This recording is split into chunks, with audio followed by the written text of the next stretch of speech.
प्राचीन काल में अनेक असुर भगवानों की कठोर तपस्या कर उनसे वरदान प्राप्त किया करते थे। ऐसा ही एक असुर था भस्मासुर। उसने निश्चय किया कि वह स्वयं को इतना शक्तिशाली बनाएगा कि संसार का कोई भी जीव उसकी इच्छा के विरुद्ध न चल सके।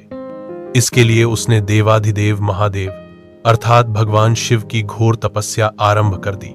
भस्मासुर ने कई वर्षों तक तपस्या की, यहां तक कि उसने अन्न जल तक त्याग दिया और केवल भगवान शिव का स्मरण करता रहा।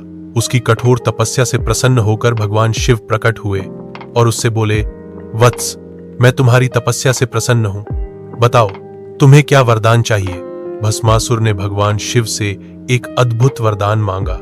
उसने कहा, हे महादेव, मुझे यह वरदान दीजिए कि मैं जिसके भी सिर पर अपना हाथ रख दूं वह तत्काल भस्म हो जाए। भोलेनाथ, जो अपने भक्तों को बिना विचारे भी वरदान दे देते हैं, ने उसकी यह प्रार्थना स्वीकार कर ली और भस्मासुर को वह शक्ति प्रदान कर दी। अब भस्मासुर अत्यंत अहंकारी हो गया। उसने सोचा, अब तो मैं अमर हो गया हूं। इस शक्ति के बल पर मैं देवताओं, मनुष्यों और यहां तक कि स्वयं शिव को भी नष्ट कर सकता हूं। यह सोचकर उसने भगवान शिव पर ही इस वरदान की परीक्षा करने का प्रयास किया।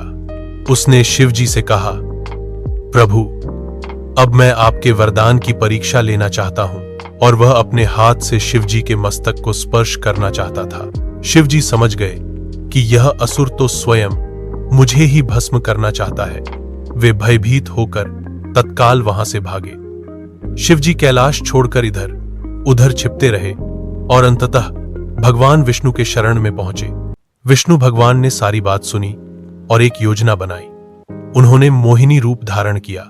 वह रूप इतना अनुपम और अद्भुत था कि जिसे देखकर हर कोई मोहित हो जाए। मोहिनी के रूप में विष्णु जी भस्मासुर के सामने प्रकट हुए। भस्मासुर ने जब मोहिनी को देखा तो वह उसकी सुंदरता पर मोहित हो गया। उसने मोहिनी से विवाह की इच्छा प्रकट की। मोहिनी ने मुस्कुराते हुए कहा, हे वीर, यदि तुम सचमुच मुझसे विवाह करना चाहते हो तो पहले मेरे साथ नृत्य करना होगा। जो मैं करूंगी वही तुम्हें भी करना होगा। भस्मासुर सहमत हो गया।